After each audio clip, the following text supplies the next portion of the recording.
All right, so today, let's do a deep dive into something pretty delicious. Oh, sounds fun. Yeah, we're going to be looking at Spanish food vocabulary. Yeah, Nice.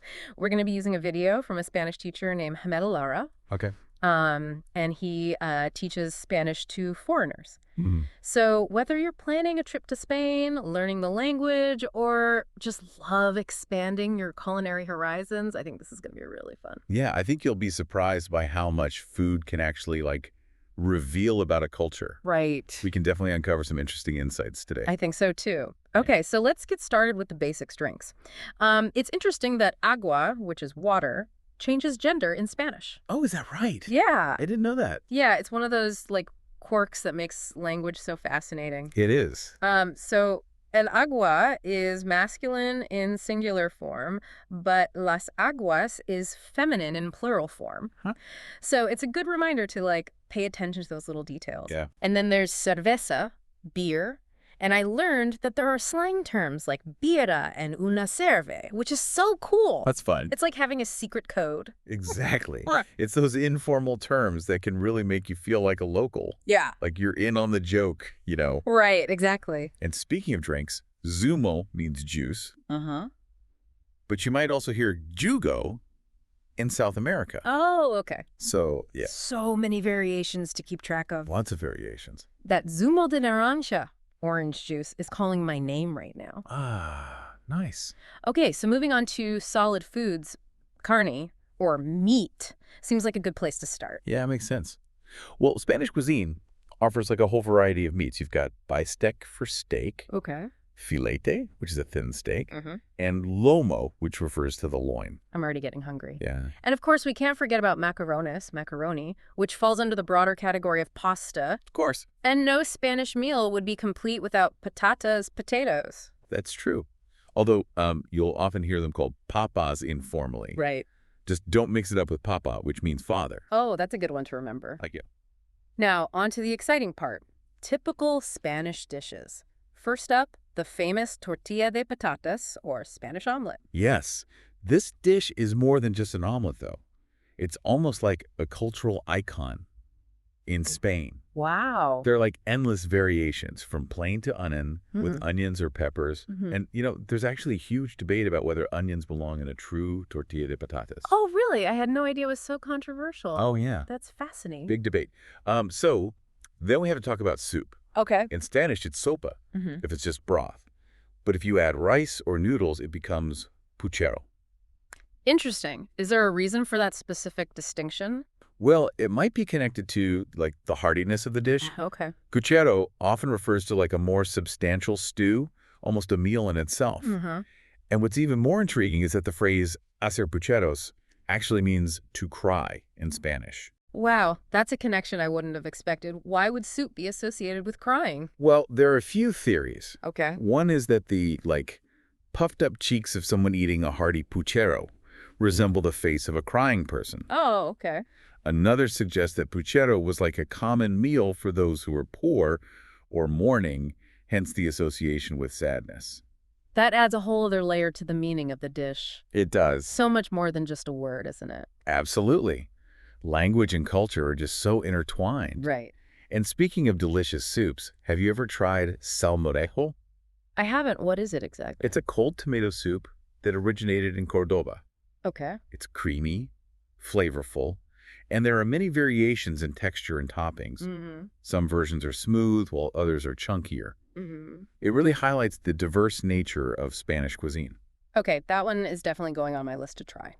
Now let's move on to something a little lighter, fruits and vegetables, starting with the classic manzana, which is apple. Yeah, you'll find both red and green apples in Spain. Uh-huh. The green variety is often called manzana golden. But if you're in Andalusia, you might hear it called perro instead. Oh, wow. So even something as simple as an apple has regional variations. Right. It's amazing how language evolves differently in each area. And then there's zanahoria for carrot, where the H is silent. Right, exactly. It's those little pronunciation quirks that can trip you up, right? Totally. And since we're talking about tricky pronunciations, let's clarify the difference between plátano and banana. Ah, yes. Plantains versus bananas always gets me confused. They are similar, but plátano specifically refers to a plantain, which is starchier and often used in savory dishes. Okay, The Canary Islands are known for their plantain production, by the way. I'll have to keep that in mind for my next trip. Now, Himelara really focuses on the Andalusian region in his video, especially Huelva. Yes, and he explains how the people from Huelva, called choqueros, got their nickname because of the abundance of chocos, cuttlefish, in the area. It's a great example of how food becomes intertwined with, like, local identity. It really shows how food is more than just sustenance. It's a part of history and culture. Speaking of Huelva, he also mentions a local delicacy, gamba blanca de Huelva. Ah, yes, the famous white shrimp from Huelva. And of course, we can't forget about jamón serrano, the dry-cured ham. Right. Yabugo in Andalusia is renowned for producing some of the highest quality jamón. It's amazing how specific regions become known for certain foods. And the Andalusian coast seems like a seafood lover's paradise. He talks about langostinos for prawns and churlas for clams. Yeah. He also mentions puntilitas, those small squid that are often fried, and morama, which is dried tuna, and then there are coquinas, those tiny wedge clams.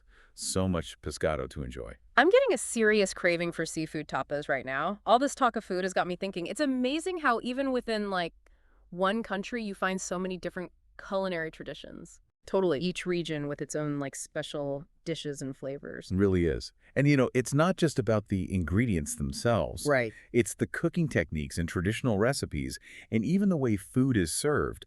It all contributes to that regional culinary identity. So true. Okay, so we talked about drinks, meats, and seafood. What other, like, essential ingredients are there in Spanish cuisine? Well, we can't forget about the foundation of so many dishes, ajo, which is garlic, Right. and cebolla, onion. These two are, like, essential in Spanish cooking. Oh, yeah. I can only imagine the incredible aroma of those two cooking together. Oh, it's so good. It's like the base for so many flavor profiles. It is. And speaking of bases for things, bread is an absolute staple when it comes to Spanish cuisine. Jaime Lara mentions pan as the general term for bread, but he also highlights a smaller, rounder type called a bolnito. Okay, so I'm picturing those, like, crusty rolls, perfect for dipping into soups or sauces. And speaking of, what about Spanish sandwiches? Are there any, like, specific types that stand out? Oh, of course. So you have the bocadillo, which is the classic Spanish sandwich, which you can also call a bocasa for short. Okay. And they're incredibly versatile and come with all sorts of fillings. It's funny how some words just sound inherently delicious. Like bocadillo has a nice ring to it, don't you think? It does. It really does. And now, how about we switch gears to something a little bit sweeter? We can't forget about dessert. Yes, let's explore the sweeter side of Spanish food vocabulary. What kinds of treats are we talking about? Well, you have galletas for cookies, Yeah. and bizcocho for biscuits, Mm-hmm. and then there's helado, which is ice cream. Spain actually has a rich tradition of ice cream making that dates back centuries. Oh, really? I had no idea. So it's not just like a modern treat. Not at all. During the Moorish rule in Spain, they introduced techniques for making ice cream using snow from the Sierra Nevada mountains. Wow. Yeah. It's amazing how historical influences really shape culinary traditions, isn't it? It is. And for those special occasions, I imagine there's tarta or cake. Of course. And then to add that extra touch of sweetness, there's meal, which is honey, Yeah. or chocolate. Right. I'm particularly fond of Spanish chocolate. It has such a rich, intense flavor. Yeah.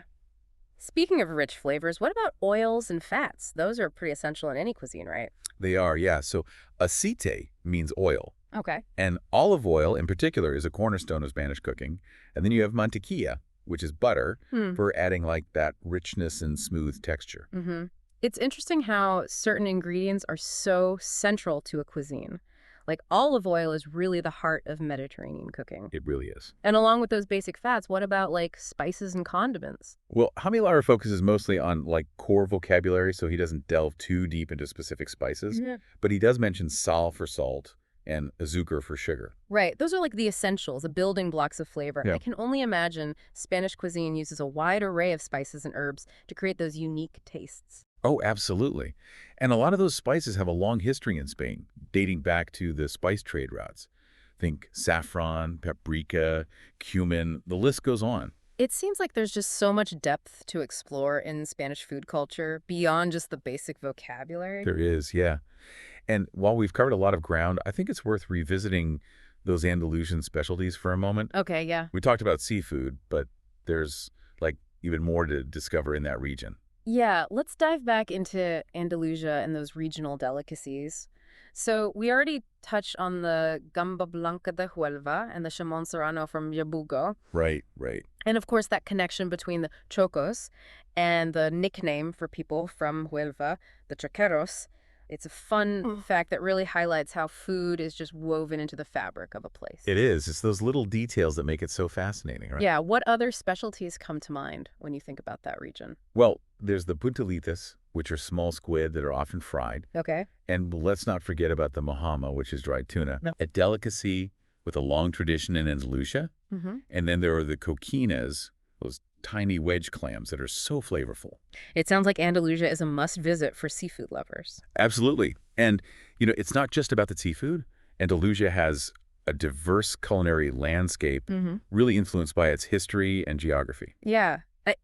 All this talk about Spanish food has really sparked my curiosity. Mm-hmm. I'm starting to understand how much food can really reveal about a culture. It's true. It's like a window into history, tradition, and even like values.